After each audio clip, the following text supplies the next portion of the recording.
Hello dear student, एक बार फिर से आपका स्वागत है आपके अपने जीनियस फाउंडेशन इंस्टीट्यूट में।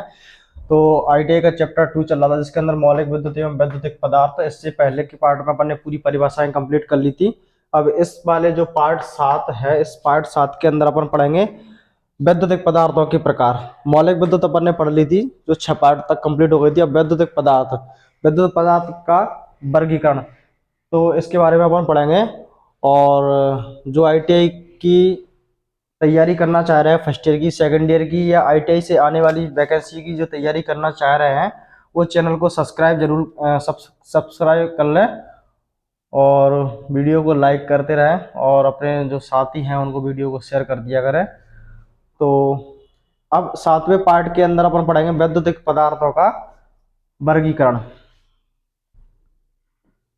वैद्युतिक पदार्थों का वर्गीकरण, वैद्युतिक पदार्थों का वर्गीकरण। वैद्युतिक पदार्थों के वर्गीकरण के बारे में अपन इस वीडियो के 7वें पार्ट के अंदर अपन करेंगे। इससे पहले जो 6 पार्ट में अपना मौलिक विद्युत खत्म हो गया था, परिभाषाएं खत्म हो गई थी। अब बात करते हैं वैद्युतिक पदार्थ का वर्गीकरण। तो वैद्युतिक पदार्थों का जो वर्गीकरण किया गया है वो 3 भागों में बांटा गया है। वैद्युतिक पदार्थों का वर्गीकरण जो किया गया है वो 3 भागों में बांटा गया है। एक कौन कौन से होते 3 भाग? एक तो चालक, दूसरा कुचालक, तीसरा अर्धचालक। ये 3 भागों में वर्गीकृत किया गया है। अगर एग्जाम में आपसे पूछ ले कि वैद्युतिक पदार्थों को कितने भागों में वर्गीकृत किया गया है, तो वैद्युतिक पदार्थों को 2 भागों में ऑप्शन मिले, 3 भागों में, 4 भागों में, तो 3 भागों में उनको वर्गीकृत किया गया है। यहाँ पर तीनों के नाम पूछ लिए जाए कि निम्नलिखित में से कौन सा वैद्युतिक पदार्थों में वर्गीकृत किया गया है। तो आपको ध्यान देना पड़ेगा उसमें कि चालक, अचालक और कुचालक। तो यहाँ पे मैं लिख देता हूं, वैद्युतिक पदार्थों को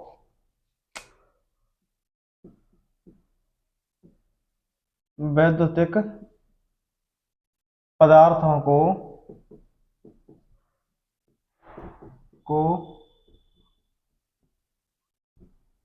3 भागों में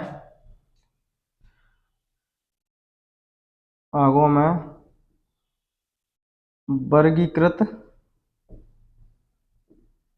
किया गया है। 3 भागों में वर्गीकृत किया गया है। कौन कौन से? एक तो हो गया चालक, जिसको बोलते हैं इंग्लिश में कंडक्टर। इसको क्या बोलते हैं? कंडक्टर।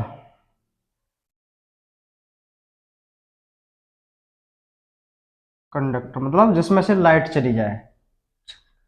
चालक पहला भाग, और दूसरा भाग है कुचालक या अचालक। कुचालक और अचालक एक ही शब्द है, चालक, अचालक। कुचालक जिसमें से करंट चला जाए वो चालक, कुचालक और अचालक जिसमें से करंट ना जाए तो वो कुचालक और अचालक हो गया। इंग्लिश में बोलते हैं इसको इंसुलेटर। इंसुलेटर। तीसरा है अर्धचालक। अर्धचालक जिसमें से करंट तो जाता है लेकिन चालक की अपेक्षा कम जाता है और कुचालक की अपेक्षा ज्यादा जाता है। अर्धचालक, इसको इंग्लिश में बोलते हैं सेमीकंडक्टर। सेमीकंडक्टर। तो वैद्युतिक पदार्थों को कितने भागों में वर्गीकृत किया गया है? 3 भागों में वर्गीकृत किया गया है, चालक, कुचालक और अर्धचालक। क्लियर? अब सबसे पहले अपन पढ़ेंगे चालक के बारे में। अपन एक एक बारी किसी चीज का अपन अध्ययन करेंगे। इसको आप अपने कॉपी में नोट कर लीजिए।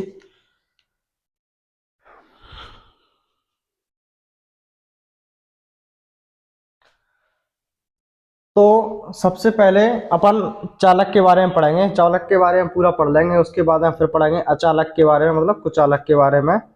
उसके बाद थोड़ा बहुत अर्धचालक के बारे में पढ़ेंगे। तो चालक क्या होता है कि वे पदार्थ जो अपने अंदर से इलेक्ट्रॉनों का प्रवाह सुगमता से होने देते हैं, चालक कहलाते हैं। वे पदार्थ जो अपने अंदर से इलेक्ट्रॉनों का प्रवाह आसानी से होने देते हैं। ऐसे पदार्थ जो अपने अंदर से पदार्थ, कुछ भी पदार्थ हो, चाहे ठोस हो, चाहे द्रव हो, चाहे गैस हो, क्योंकि तीन अवस्था में पदार्थ बांटा गया है। ठोसों में धातुओं के दो धातु, जैसे लोहे धातु है, एल्यूमिनियम धातु है, कॉपर धातु है, ये आती हैं। द्रव में जैसे पानी वगैरह है, तो पानी भी चालक होता है ना, उसमें करंट चला जाता है। गैस है जैसे हीलियम, नियोन, आर्गन, जो बल्ब के अंदर भरी जाती है, ये भी चालक है। तो इसलिए परिभाषा हम बोलेंगे कि वे पदार्थ जो अपने अंदर से इलेक्ट्रॉनों का प्रवाह है, जैसे अपने अंदर से इलेक्ट्रॉनों का प्रवाह है, अपना शरीर है, ये भी विद्युत का चालक है, क्योंकि इलेक्ट्रॉन अपने शरीर में से आराम से प्रवेश कर जाते हैं, तो सुगमता से प्रवाह होने देते हैं, चालक कहलाते हैं। चालक जैसे मान के चलो, उदाहरण के तौर पर जैसे उदाहरण ले लेते हैं, जैसे चांदी है, तांबा है, मतलब कॉपर, एल्यूमिनियम वगैरह है, कॉपर है, सिल्वर है, एल्यूमिनियम है, तो ये क्या है, चालक है। तो इसकी जो चालक की परिभाषा लग लेते हैं, वे पदार्थ जो अपने अंदर से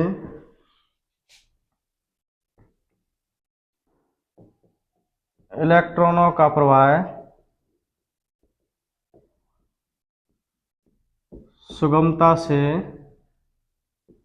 सुगमता मतलब आसानी से होने देते हैं, चालक कहलाते हैं। ठीक है, उदाहरण लेते हैं, जैसे जैसे कौन कौन से चालक हो गए, चांदी है, कॉपर है, एल्यूमिनियम है, आदि।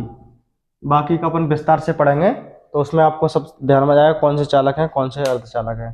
तो ये परिभाषा को आप अच्छे से आप ध्यान रखना कि चालक की क्या, वे पदार्थ जो अपने अंदर से इलेक्ट्रॉनों का प्रवाह सुगमता से होने देते हैं, चालक कहलाते हैं, जैसे चांदी, कॉपर, एल्यूमिनियम आदि।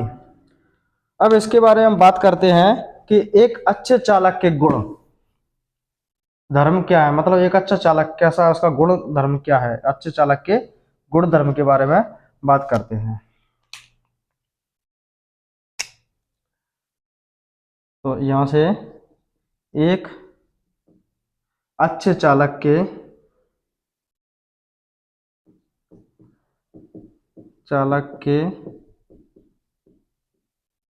गुण धर्म, मतलब अच्छे चालक के अंदर क्या क्या प्रॉपर्टीज होनी चाहिए, उसकी जो प्रॉपर्टीज है वो क्या होनी चाहिए, गुण धर्म। एक अच्छे चालक के गुण धर्म मतलब मान के चलो कोई व्यक्ति अच्छा है तो उसके अंदर क्या क्या गुण होने चाहिए। अब ऐसे ही मान के चलो करंट तो जा रहा है, किसी चीज में जाना जाता है, किसी चीज में कम जाता है, किसी चीज में बिल्कुल ही नहीं जाता, तो वो तो चालक हो गया। चालक मतलब करंट सबके अंदर जाता है, लेकिन किसी के अंदर जाना जाता है, किसी के अंदर कम जाता है, तो वो है। तो गुण धर्म के बारे में मतलब उसकी क्वालिटी, उसकी क्या क्या गुण होने चाहिए एक अच्छे चालक के। तो अच्छे चालक के गुण जो होने चाहिए कि चालक कैसा होना चाहिए, सस्ता और सरलता से उपलब्ध हो जाए। सस्ता मतलब ऐसा चालक ना हो जैसे कि चांदी के वायर वगैरह हैं या सोने के वायर हैं, तार हैं, तो अपन उसको 11 kV की लाइन में फैला दो तो कोई उन्हें चोरी कर ले जाए, तो ऐसा नहीं होना चाहिए। तो चालक कैसा होना चाहिए, सस्ता होना चाहिए और सरलता से उपलब्ध हो जाए। दूसरी चीज, और चालक कैसा होना चाहिए, चालक ऐसा होना चाहिए कि उसके जोड़ों की सोल्डरिंग आसानी से की जा सके। जोड़ों की मतलब कैसे, जो मान के चलो कि एक तार का टुकड़ा ये है चालक का, और एक तार का टुकड़ा ये है। अब अपन इनको जोड़ रहे हैं, इनको क्या करना है, जोड़ना है। इनको जोड़ना है तो इसको भी इस पर जोड़ेंगे, तो इसको, इस तार को, जो दो तार के टुकड़े हैं, अपन इसको क्या करना है, जोड़ना है।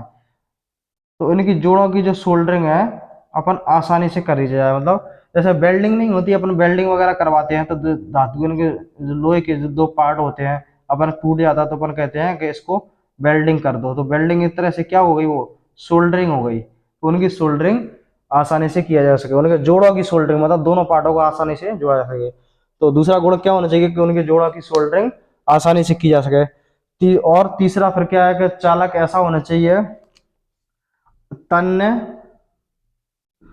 और आघात वर्धनीय होना चाहिए। तन्य मतलब कैसा, चालक ऐसा होना चाहिए अपना उसको थोड़ा बहुत तान है तो वो तन भी जाए, जिससे कि उसकी ओवरहेड लाइनें होती हैं। ओवरहेड लाइन मतलब जो 11 केवी के जो खंभे होते हैं, जो लाइन जाती है या टावर वाली जो लाइन होती है उस पर जो तार जाते हैं, जिससे तन्य अगर ये तन्य तन्य मतलब तनना, अगर ये तन्य नहीं होंगे तो ये 11 केवी की लाइन ऑफ अपन इसको बोलते हैं ओवरहेड लाइन। ओवरहेड मतलब सिर के ऊपर से जाने वाली लाइन, सिरोपरि लाइन में उन तारों को आसानी से फैलाया जा सके। अगर वो तार अगर तनने वाले नहीं होंगे तो ओवरहेड लाइन पे मतलब 11 केवी की लाइन या 66 केवी की, तो उस पर फैलाएंगे कैसे। तो उसका ये गुण तो यही होना चाहिए कि चालक कैसा होना चाहिए, तन्य होना चाहिए, जिससे उसको ओवरहेड लाइनों पर उनको तारों को फैलाया जा सके। और उनकी चादर वगैरह है, जो चादर वगैरह बनती है ना लोहे की, तो वो आसानी से बन जाना चाहिए। तो चादरें वगैरह है वो चीज़ें सब आसानी से बन जानी चाहिए। महीन उनके और तन्य होना, अगर तन्य नहीं होगा तो उसका ना तो ओवरहेड लाइनों पर उपयोग नहीं कर पाएंगे। तो इसलिए चालक कैसा होना चाहिए, तन्य होना चाहिए, जिससे उसके पतले तार भी बन जाए। मोटर वगैरह की जो बाइंडिंग वाइंडिंग करते हैं, मोटर फूक जाती है उसके बाद जो भरते हैं, तो वो तन्य होगा जब भी वो भर पाएगा। और चालक का जो है विशिष्ट प्रतिरोध वो कम से कम होना चाहिए, ये बहुत इंपॉर्टेंट चीज है। चालक का जो विशिष्ट प्रतिरोध है वो कम से कम होना चाहिए। चालक का विशिष्ट प्रतिरोध कम से कम होना चाहिए। और कुचालकता कैसी होनी चाहिए, उसकी उच्च होनी चाहिए। वो कुचालकता नहीं, उसका विशिष्ट प्रतिरोध मतलब कम होगा। जितना उस चालक का विशिष्ट प्रतिरोध कम होगा उसमें से उतना ही अच्छा करंट जाएगा, क्योंकि प्रतिरोध का काम क्या रहता है, रेजिस्टेंस का काम क्या रहता है, धारा के मार्ग में रुकावट डालना। और उसका प्रतिरोध जितना कम होगा तो चालक में से करंट उतना ही अच्छा जाएगा। तो मतलब क्या है, उसका विशिष्ट प्रतिरोध कैसा होना चाहिए, कम होना चाहिए, एवं चालकता उसकी उच्च होनी चाहिए। ये एक उसका गुण है। तो एग्जाम में आपसे पूछेगा पेपर में कि निम्नलिखित में से एक अच्छे चालक के गुण हैं, तो ऑप्शन में आपको देगा निम्नलिखित में से एक अच्छे चालक के गुण है, ऐसे क्वेश्चन में देगा आपको निम्न में से एक अच्छे चालक के गुण हैं। ऑप्शन में आपको मिल जाएगा चालक तन्य हो, बी में देगा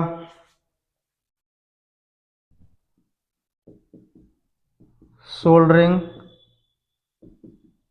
आसानी से हो जाए, मतलब दो पार्टों को आसानी से जोड़ दें। सी में देंगे चालक का विशिष्ट प्रतिरोध कम हो, और डी में दे देगा उपरोक्त सभी। तो ये सभी गुण चालक के अंदर होने चाहिए, तन तो ये आंसर ये हो जाएगा। तो इसलिए चालक के अच्छे गुण धर्म के बारे में कुछ चीजें आपको लिखवा देता हूं, तो उनको आप नोट कर लेना।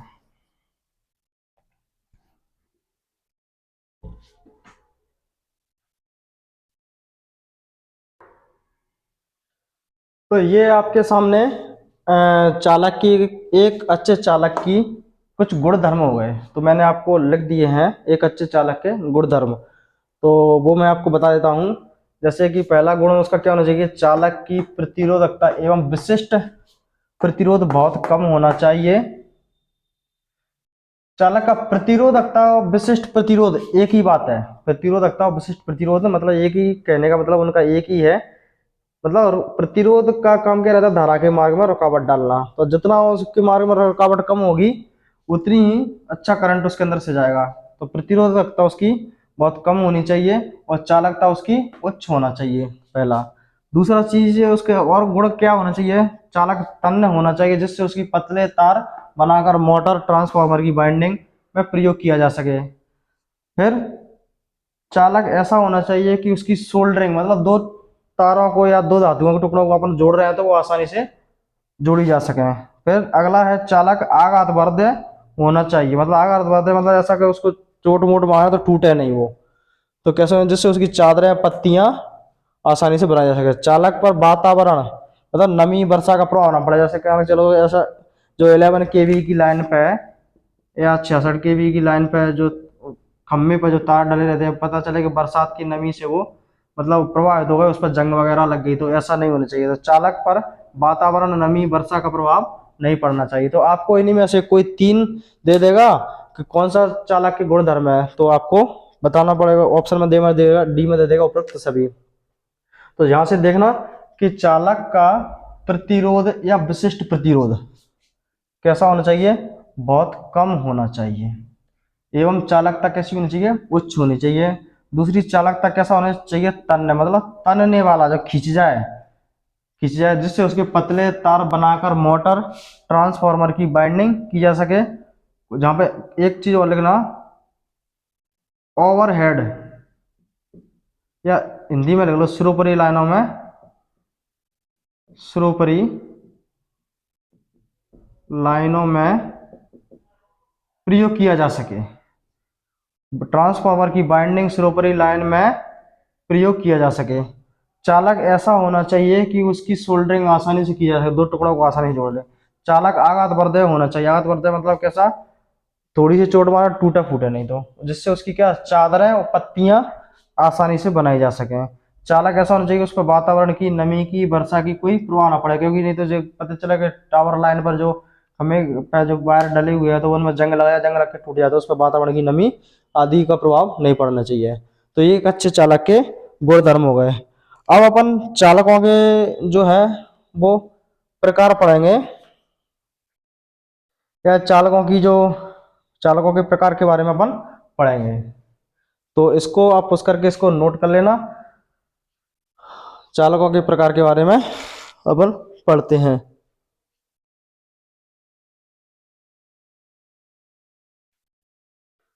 तो चालकों के प्रकार में सबसे पहले आता है चांदी।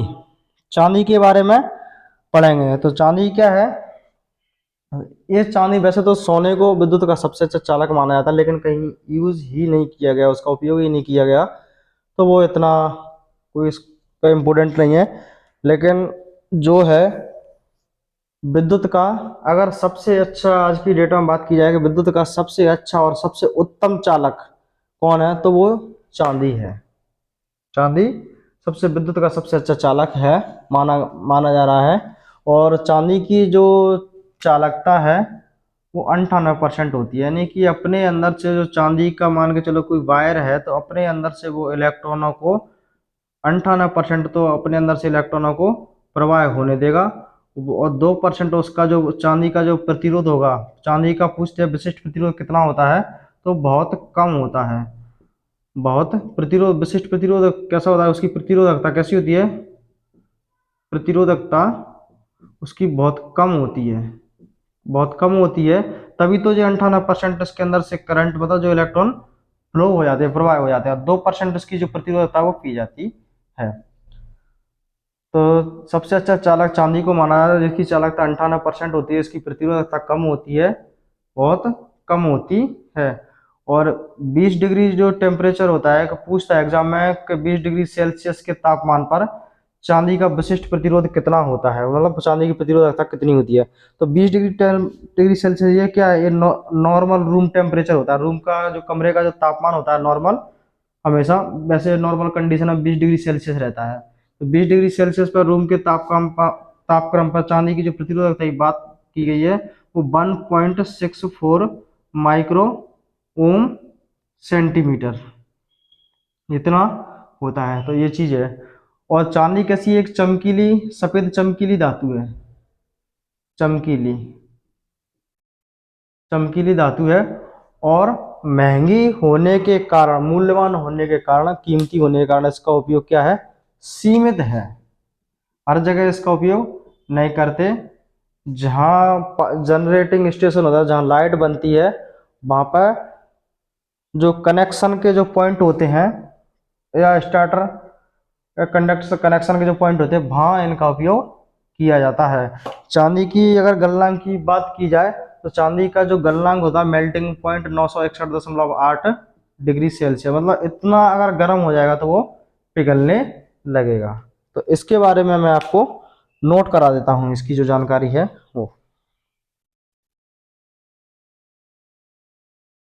ये जो है मैंने आपके पास में चांदी की पूरी कहानी लिख दी है कि चांदी का विद्युत का क्या है सबसे अच्छा चालक है। चांदी की जो चालकता होती है वो कितनी 98% होती है। और चांदी का जो विशिष्ट प्रतिरोध होता है वो बहुत कम होता है। विशिष्ट प्रतिरोध उसका कम होगा तभी तो उसके अंदर से करंट अच्छा फ्लो होगा। नॉर्मल जो 20 डिग्री का टेम्परेचर रहता है, ये रूम टेम्परेचर होता है कि तापमान पर चांदी का विशिष्ट प्रतिरोध कितना होता है। तो नॉर्मल रूम के डिग्री रूम का जो टेम्परेचर होता है उस पर पूछ लेता है कि नॉर्मल 20 डिग्री ना पूछे एग्जाम में तो ये पूछेगा कि सामान्यतः रूम के तापक्रम पर चांदी का विशिष्ट प्रतिरोध कितना होता है। तो 1.6, और जे इसको बोलते हैं माइक्रो ओम सेंटीमीटर। चांदी का रंग कैसा होता है, सफेद चमकीला होता है। एवं गलनांक पूछे तो 961.8 डिग्री सेल्सियस उसका गलनांक हो जाएगा चांदी का। तो ये आपके लिए काफ़ी सब चीज़ें इसमें लग दी हैं। महंगी होने के कारण इसका उपयोग क्या है, सीमित है। चांदी का उपयोग जो है रिले वगैरह में, कॉन्टेक्टर्स, स्टार्टर के संयोजन बिंदु, मतलब जहाँ कनेक्शन वगैरह करते हैं वहाँ के जो कनेक्शन के बिंदु बनाने में ही, पॉइंट बनाने में उपयोग करते हैं। ओनली बस फालतू जगह इनका उपयोग नहीं कर पाते ज़्यादा, क्योंकि महंगी धातु है। तो अगर इनको खम्भे पर लगा दिया जाए तो इसको सब चोर चोरी करके ले जाएंगे तो गवर्नमेंट घाटे में चली जाएगी। तो इसलिए इसका उपयोग क्या है, महंगी होने के कारण सीमित है। आपको बस इसमें से ये ध्यान रखना है कि चांदी की चालकता, सबसे विद्युत का सबसे अच्छा चालक कौन है, तो वो है चांदी। चालकता की बात करें तो 98% है। विशिष्ट प्रतिरोध कैसा है, बहुत कम है। 20 डिग्री सेल्सियस पूछ ले कि तापक्रम पर प्रतिरोध कितना होता है चांदी का, तो 1.6 माइक्रो ओम सेंटीमीटर। और 20.6 और नॉर्मल रूम टेम्परेचर पूछ ले तब भी वही। रंग कैसा होता है, सफेद चमकीला। गलनांक की बात करें 961.8 डिग्री सेल्सियस। महंगी होने के कारण उसका उपयोग कैसा, सीमित लिमिट में ही करते हैं इतना उपयोग। रिले बनाने में, कॉन्टेक्टर्स, मतलब दो चीजों के जिनके कॉन्टेक्ट कनेक्ट करना है, स्टार्टर संयोजन के बिंदु बनाने में। अब दूसरा जो विद्युत का सबसे अच्छा चालक आता है वो आता है तांबा। कॉपर के बारे में बात करेंगे अब यदि कॉपर के बारे में बात की जाए तो कॉपर यानी कि तांबा। तो तांबा क्या है, दूसरा सबसे अच्छा विद्युत का चालक है। कौन सा, दूसरा सबसे अच्छा विद्युत का चालक। पहला विद्युत का अच्छा चालक कौन सा था, चांदी। और तांबा क्या है, दूसरा विद्युत का सबसे अच्छा चालक है। बात करें कि तांबे की जो चालकता होती है, तांबा मतलब कॉपर, वो उसकी चालकता की अगर बात की जाए कि तांबे की जो चालकता होती है वो कितनी परसेंट होती है, तो वो होती है 90%, 90% इसकी जो चालकता होती है। चांदी की कितनी थी, 98%, लेकिन तांबे की कितनी है, 90%। 10% इसकी क्या है, इसका प्रतिरोध, तार का जो प्रतिरोध था वो पी गया, उसको निकाल ले गया, खींच ले गया, तो वो चीज हो जाती है। गलनांक की बात करें, तांबे का जो गलनांक होता है, कितने डिग्री सेल्सियस पर वो पिघल जाएगा, मतलब मेल्टिंग पॉइंट, तो वो होता है 1085 डिग्री सेल्सियस। इतने डिग्री का सेल्सियस का तापमान हो जाएगा तो तांबा क्या हो जाएगा, पिघलने लगेगा, पिघल जाएगा। ये जैसे मोम पिघल जाता है ना, तो ऐसे ही ये भी पिघल जाएगा। अगर 1085 डिग्री सेल्सियस तापमान हो गया तो तांबा पिघल जाएगा। अगर बात करें कि इसका रंग कैसा होता है, जे एग्जाम में बहुत पूछा जाता है कि तांबे की चालकता और रंग उसका, तो रंग कैसा होता है वो आपको अच्छी तरह से दिख रहा है, लाल भूरा। ये आपको तांबे के मतलब चांदी के रंग के बारे में अच्छी तरीके से आपको जानकारी रखना है कि तांबा या चांदी का जो रंग होता है वो कैसा होता है, लाल भूरा, या लाल मटमैला भी आ जाता है कभी कभार। लाल मटमैला लाल, मतलब मटमैला लाल, ये भी आ जाएगा आपको। तो लाल भूरा या लाल मटमैला। गलनांक मैंने बता दिया 1085 डिग्री सेल्सियस। चालकता उसकी 90% होगी। और विशिष्ट प्रतिरोध मतलब रूम टेम्परेचर पर, कमरे के तापमान पर, कमरे का तापमान कितना रहता है नॉर्मल 20 डिग्री सेल्सियस, तो इस पर इसका प्रतिरोध कितना होगा, 1.7 माइक्रो ओम सेंटीमीटर। तो माइक्रो ओम सेंटीमीटर ये क्या है, विशिष्ट प्रतिरोध, 1.6 विशिष्ट प्रतिरोध या प्रतिरोधकता। अब यहां से आपको एक क्वेश्चन आपको निकल के आ जाएगा कि विशिष्ट प्रतिरोध, विशिष्ट प्रतिरोध या प्रतिरोधकता, विशिष्ट प्रतिरोध या प्रतिरोधकता की अगर मात्रक पूछ लिया जाए कि विशिष्ट प्रतिरोध का या प्रतिरोधकता का मात्रक क्या होता है, तो ओम सेंटीमीटर आप बता सकते हो, या ओम मीटर या ओम सेंटीमीटर बता सकते हो। प्रतिरोध का मात्रक अगर पूछ ले वाली तो प्रतिरोध का मात्रक क्या होता है, तो प्रतिरोध का मात्रक ओम होता है। ध्यान देना, प्रतिरोध ओनली प्रतिरोध, प्रतिरोध का क्या क्या है, धारा के मार्ग में रुकावट डालना, और प्रतिरोधकता क्या होती है, उसने कितनी रुकावट डाली है। तो प्रतिरोध का मात्रक क्या हो जाएगा, ओम, और प्रतिरोधकता का मात्रक ओम मीटर या ओम सेंटीमीटर। विशिष्ट प्रतिरोध का भी वही ओम मीटर या ओम सेंटीमीटर। क्लियर। तो तांबे के बारे की जो कहानी है वो मैं आपको नोट करा देता हूँ।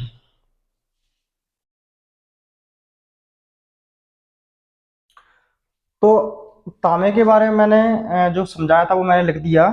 तांबा क्या है कि विद्युत का दूसरा सबसे अच्छा चालक है। अगर पेपर में पूछा जाएगा विद्युत का दूसरा सबसे अच्छा चालक कौन है, तो ऑप्शन में भले ही चांदी दिया हो, दूसरा पूछ रहा है तो दूसरा आपको तांबा मिलेगा, तो तांबा लगा देना। तांबे की अगर चालकता की बात करें, तांबा और कॉपर एक ही बात होती है, तो चालकता की बात करें तो 90% है। 20 डिग्री सेल्सियस पर उसका कमरे के तापमान पर उसका प्रतिरोध पूछें तो 1.7 माइक्रो, इसको बोलते हैं माइक्रो ओम सेंटीमीटर। ध्यान देना।